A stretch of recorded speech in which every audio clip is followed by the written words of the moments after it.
Денеска го организираме протестот за свирепото убиство на кучето Феликс и едноставно ние не можеме да бидеме повеќе општество кое толерира такви насилства, такви злодела и да продолжуваме да функционираме како се да е нормално. Во македонскиот кривичен законник 20 години речиси постои кривичното дело убиство и мачење на животни кое се казнува со затворска казна, а до денес ниту една затворска казна не е изречена за тоа кривично дело.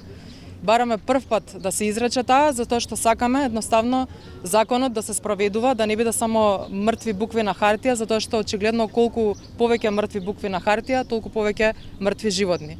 Затворот е поправен дом и без затвор не може да има поправување на делото кое што некој го сторил.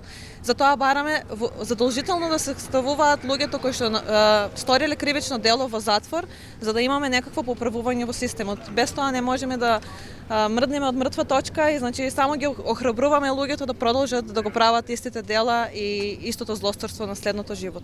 Сите овие луѓе денеска што се овде, сите се изреволтирани. На секој од нас му е веќе преку глава, секојдневно кога ќе ги отвори социјалните мрежи да гледа немили настани, без разлика за какво животно станува збор, кои што се малтретирани, убивани, фрвани во реки, секојдневно веќе гледаме како новороденчиња се изфрвуваат во контейнери, бидејќи тоа е секојдневна пракса на оние кои што не знаат да се грижат за нивните миленици добро.